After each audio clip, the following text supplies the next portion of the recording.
Hey everyone, welcome back to Data Engineering with Avaneeth. In today's video, we're going to break down the architecture of Google BigQuery in a simple and easy to understand way.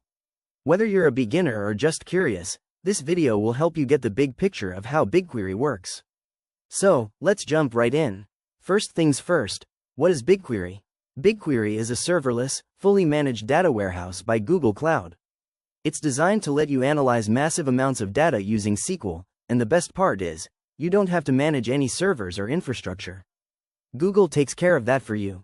Now, let's talk about the architecture. BigQuery is built on top of a few key components: storage, compute, or query engine, networking and security, metadata and control plane. Let's look at each of these in a simple way.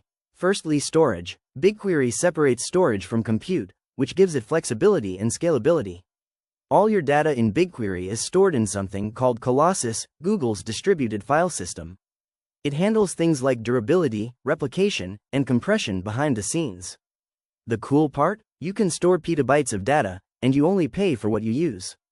Next up is compute, the query engine. When you run a SQL query in BigQuery, the compute part kicks in. BigQuery uses a powerful engine called Dremel. It's designed to run queries across thousands of machines in parallel, super fast, even on huge datasets. Because storage and compute are separate, BigQuery can scale resources up or down automatically, based on your query, and you don't have to worry about managing any of it. Moving on to the networking and security. BigQuery connects securely over Google Cloud's private network.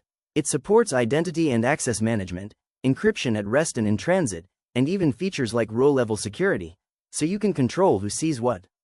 Finally, we have metadata and control plane. Behind the scenes, there's also a control plane that handles metadata, things like datasets, tables, schema, jobs, and access permissions. This makes it easier for users to manage their data efficiently.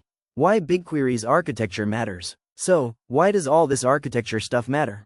Well, because of this design, BigQuery can handle massive amounts of data really quickly and reliably, without you having to worry about the nitty-gritty of infrastructure. This means faster insights, more scalability, and less hassle for you. Alright, that's a quick look at the architecture behind Google BigQuery. I hope this helped you get a clearer picture of how this powerful data warehouse works under the hood. If you found this video helpful, don't forget to hit that like button and subscribe for more tech explainers. And if you have any questions or want me to cover another topic, just drop a comment below. Thanks for watching, and I'll see you in the next video.